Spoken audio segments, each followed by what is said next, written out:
Three college students cheering their team to victory, fueled by beer and chips, they make a fatal error by taking the law into their own hands when thieves try to steal their car. Stop the Threat starts now.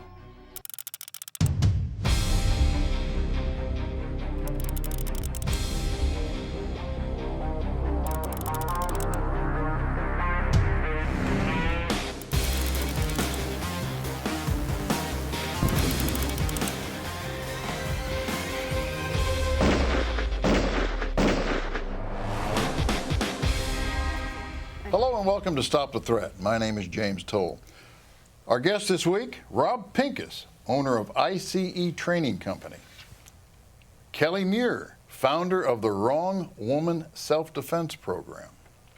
And Marc MacYoung, author of 24 books and videos on self-defense and also a street knife expert. Tell me about Street Knife Expert.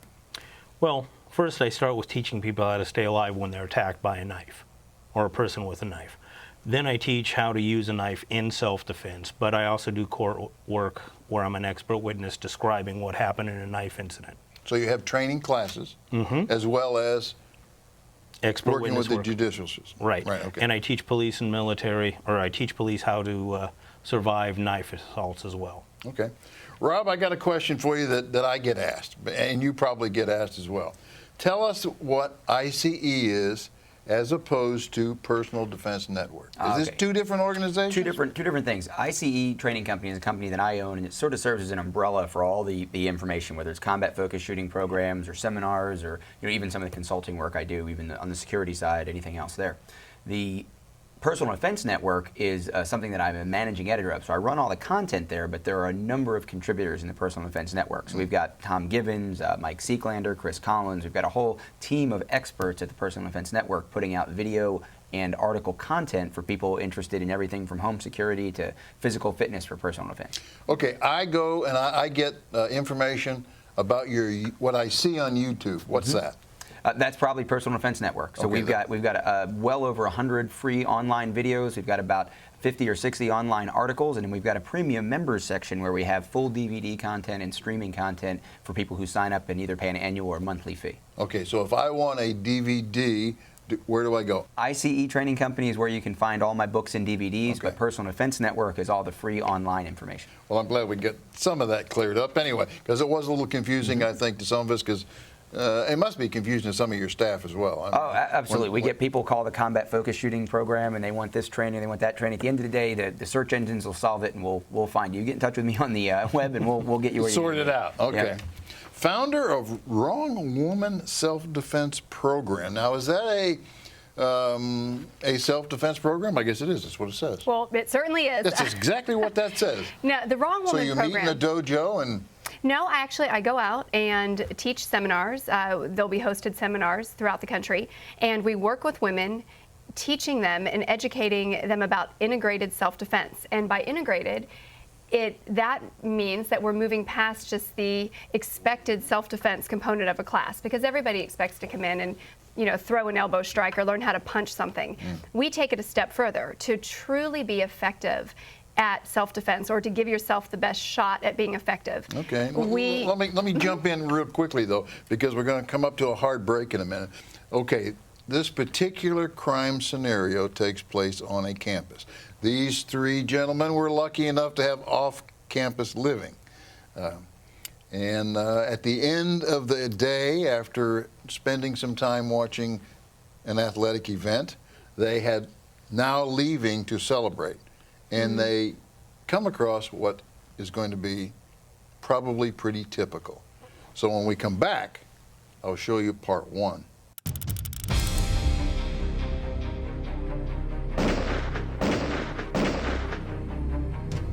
Welcome back.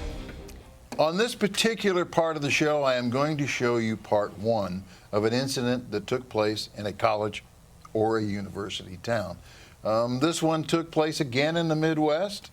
We're not going to be too specific about it, but this could happen anywhere. Let me show you part one of what took place.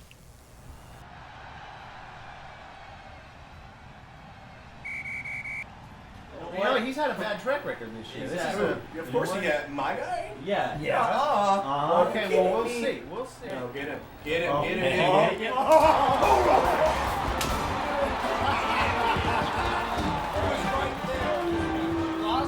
You're buying, sir. Fine, but I'm not driving. Oh, hey, I will. I will. Go. I'm going. Hey, man, isn't that your car? What the hell? Hey, get away from my car! Let's get him.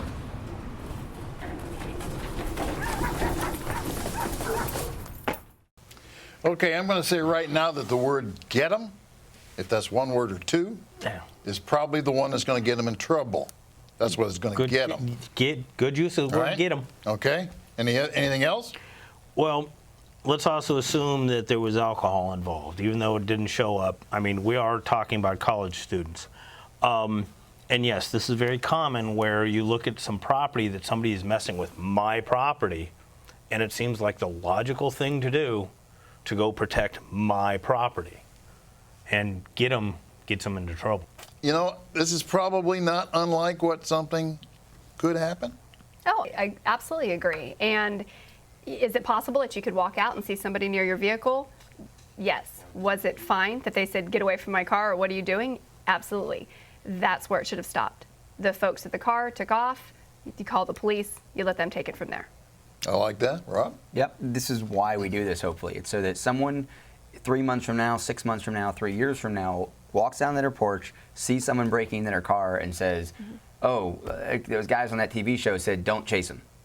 And they stay on the porch. Because if we don't think about this ahead of time, then we get caught up in that emotion and that whole anger thing and the bravado thing and the ego thing and the aggressiveness thing. And alcohol obviously is going to influence that. But at the end of the day, having a plan to have that discipline, to take the responsibility to stay on the porch is probably more important. Yeah, I think the next smartest thing would have been to try to observe them. Film them. Try to get as much information as you can. Film them. Oh, well, maybe even film them. If you have the right light, I guess maybe you could try that, sure. Get them is a testosterone reaction. And also it's a pack behavior. Now all of a sudden us against them. Right. And you have, quote, prey who is fleeing, and you have a pack. Right. It's not going to end well. Right. So you would suggest or agree that 911 would have been the proper thing to do at this point, and not to go down the stairs and try to... There was no reason for them to chase. Okay, now I'm going to ask you the tougher question. Do you think somebody would actually do that, or do you think they'd give chase? It really depends on the person. I think a lot of people would stop right there. They would be shocked. They would see what was going on. They'd call it out, and it would be the end of it. But, you know, it brings up a great point about having more than one individual there. There's an empowering moment. It's literally us against them. We're going to go get you. And they said it out loud. So I don't think everybody would do that, but this was the perfect setup for it. Yeah, Well, they've been all also- afternoon watching a game, Right. playing as They're a aggressive, team. yes. And I do think it was the guy whose team lost who said get him. So he was already bitter. This Yeah. is another reason you Very shouldn't sit on the valid. couch just watching sports. Get out and do something with your life. Yeah, you know, this is very difficult because this is so typical. I mean, I can see anyone getting caught up into this. And 911 appears to be the only way to go here. So what alternative is there? Well, if you have to move, I mean, when somebody says get them, if somebody can muster the self-control to give a counter order, is get them. I don't think so, but that's not really likely with youth. I think another interesting question is what if they keep messing with the car? Now we're in a situation where it That's- might take more discipline. Right.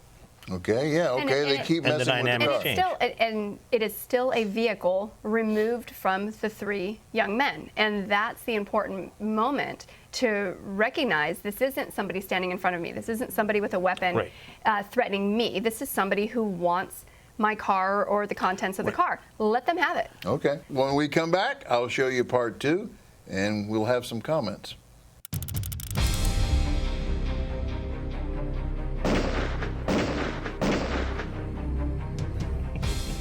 Welcome back to Stop the Threat. We're discussing college university town. 3 students have left their off-campus housing, and they have observed someone breaking into their car. And the last thing they said was, let's get them. So let's pick it up about there and see what takes place.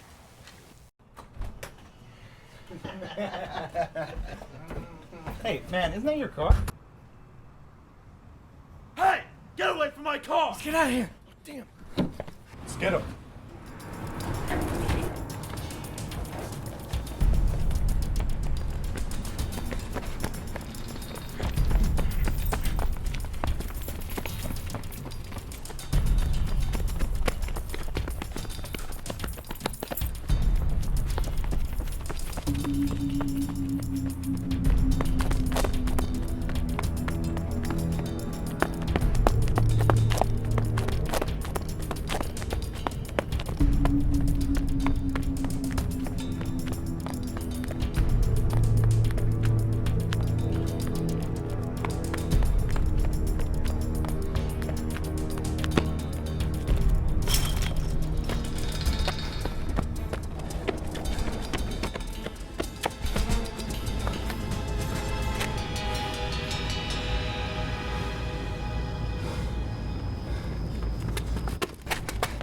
No, no!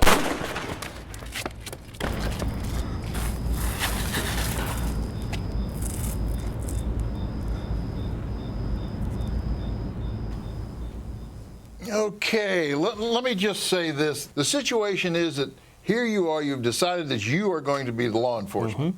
I think that get 'em part, this is what it got 'em. I would agree with that. It's unnecessary. You know, you've got a young man who now has been shot. He really had no need to chase the individual that was breaking into his vehicle. The individual ran on his own. There's pride, and we've all experienced that kind of frustration or anger towards somebody, but in this case, it may very well have cost him his life. Right. Rob? I don't think the fact that he was unarmed has anything to do with whether or not he runs off the porch, right? So it's not taking the law in your own hand when you're unarmed and someone may be armed. It's taking the law in your hands ever. Maybe even it's a worse idea if you're armed. You know what they say with police officers, any confrontation you go into has at least one gun already, right? And that's Right. a level of responsibility. Well, same thing. If you're armed, that's the worst time to go chasing someone over a piece of property. And I think that's probably what we want to dwell on here more than the actual crime itself that took place, is the point of deciding that you are going to become law enforcement. I can actually argue this case from the standpoint of the criminal's defense attorney is going to argue self-defense. Absolutely. And that is one of those big issues of you have to make sure that your actions don't shift you into being the aggressor. Now, the way this was done here is one of the criminals, first you had a disparity of force, 3 against 2, which is one of the issues where lethal force is justified. But then you split up, and this one guy is running, he's exhausted, he's winded, and he looks over and here comes the other guy charging at him. So you're saying He the gives bad guy warning. could be scared, Well, defending himself. Well, Is but that what see, you're and saying? that is one thing of any use of force. You have to be very careful about not crossing the line where this guy feels that he has to defend himself. Right. And like I said, he's going to lose because it was during the commission of a crime that the shooting occurred. But look at it from, yes, the criminal would feel that he was defending himself. Sure. Yeah, the guy made a left, made a right, made a left, made a right, went over And he a kept- fence, and the right. guy kept coming. So I think there is that. Certainly, Yeah, I don't know if he's going to lose or win, but there's. Oh, no, certainly an he's going to go down. But You know, I can actually see that there is a plausible deniability of the two bad guys saying, hey, we happened to drive, we walked by These the guys car, and I'm chased looking us. in the window, and all of a sudden, 3 guys are chasing me. I can see where that is a possibility. A good attorney yes. could argue that case. What Yes, do you think? Well, I think unfortunately that's what it comes down to in many of these cases is the legality and the ability to state your case. One of the things we teach with self-defense in the Wrong Woman program is your defense must match the threat. Well, if the threat left, then game over. So when he started to chase, then it became a different ballgame. Right. It's funny, we were sitting here watching it, and airtime is valuable, right? And we all have things to say, and I thought, man, we're watching this chase for a long time. There isn't much happening here. But I think it makes the point. And if anybody at home was watching it and thinking, well, gee, you have to show this and that and the other thing and over the fence, but that makes the point. How far are you going to chase somebody to make sure you're safe personally, your family's safe, let alone a car? And first of all, we've seen the film here, but what's going to be shown on the jury is the security camera where this guy's running and this dude's chasing him, and this is all the way over from this it's, he started chasing us over here, he chased me here, and it's like, well, okay, yeah, I can see. What did I see? I just saw this guy panting, this guy running up and getting shot, and it's like, yeah, his claim of self-defense holds a lot more water. And I think it's valuable to point out as well that, it was a property issue. Well, when he began to chase, there were some corners that he rounded that I was waiting for him to, get attacked, get shot, and so he immediately put himself in jeopardy, which ultimately is what happened. Okay, so the last thing we would say then is taking law enforcement into your own hands is the mistake. Okay? When you can go the other route by saying, hey, get a good look at those guys while I call 911, would have been the safer way to go, correct? In this case, because it was property at risk, yes. I think that's a harder case if it's person to person. But in this case, absolutely. But even yelling, hey, and when they ran, game over. Yeah. If you walk over, it's like, okay, fine, he busted a window, but that's it. I think the lesson learned here is that if you don't have to engage, don't. Right. Be the best evidence law enforcement has when they roll up. But also understand, anytime you engage in physical violence, you can end up getting killed. That is just a raw fact. That's always there. Right. So ask yourself, is this worth dying or killing over? So the lesson here is going to be, do not engage unless you have to. Okay? We'll be right back, and I have more to tell you.